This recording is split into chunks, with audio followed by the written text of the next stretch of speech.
Okay, ಇಡೀ ಪ್ರಕರಣದಲ್ಲಿ ಒಟ್ಟು 17 ಜನ ಭಾಗಿಯಾಗಿದ್ದಾರೆ, ದರ್ಶನ್ ಸೇರಿದಂತೆ. ಆ 17 ಜನರಲ್ಲಿ ಈಗ 13 ಜನ ಮಾತ್ರ ಪತ್ತೆಯಾಗಿದ್ದಾರೆ.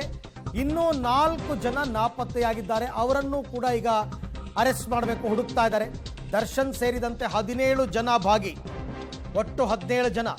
17ರಲ್ಲಿ ಈಗ 13 ಜನ ಇಲ್ಲಿ ತನಕ ಸಿಕ್ಕಾಕೊಂಡಿದ್ದಾರೆ.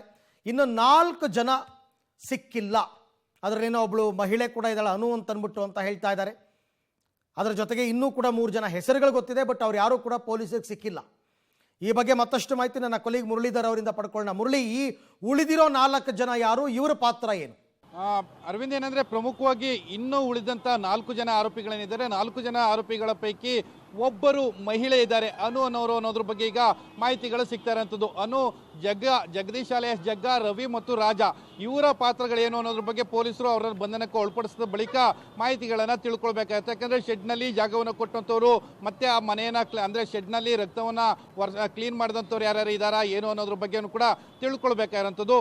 ಈಗ ಪೊಲೀಸರು ಪ್ರಕ್ರಿಯೆಗಳನ್ನ ಮಾಡ್ಕೊಳ್ತಾ ಇದ್ದಾರೆ. ಯಾಕಂದ್ರೆ ಈಗ ಸಿಕ್ಕಂತ ಆರೋಪಿಗಳೇನಿದ್ರು, ಸಿಕ್ಕಂತ ಆರೋಪಿಗಳನ್ನ ವಶಕ್ಕೆ ಪಡೆದುಕೊಂಡು ವಿಚಾರಣೆಯನ್ನ ಮಾಡಿದ ಸಂದರ್ಭದಲ್ಲಿ ಎಲ್ಲ ಮಾಹಿತಿಗಳು ಕೂಡ ಬೆಳಕಿಗೆ ಬರ್ತಾ ಇರೋಂಥದ್ದು. ಅದನ್ನ ಆಧರಿಸಿ ಇನ್ನುಳಿದಂತ 4 ಆರೋಪಿಗಳೇನಿದ್ದಾರೆ, 4 ಆರೋಪಿಗಳನ್ನ ಈಗ ಬಂಧನಕ್ಕೆ ಮಾಡುವಂತ ಕೆಲಸವನ್ನ ಪ್ರಕ್ರಿಯೆಗಳನ್ನ ಮಾಡ್ತಾ ಇದ್ದಾರೆ.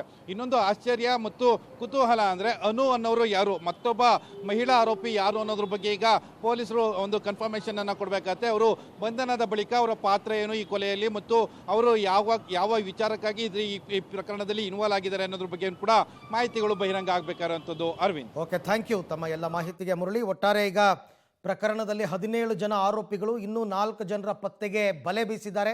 ಅವರು ಪತ್ತೆಯಾದ ನಂತರ ಅವರು ಯಾರು, ಅವರ ರೋಲ್ ಏನು ಈ ಇಡೀ ಮರ್ಡರ್ ಕೇಸ್ನಲ್ಲಿ ಅಂತಕ್ಕಂಥದ್ದು ಗೊತ್ತಾಗುತ್ತೆ.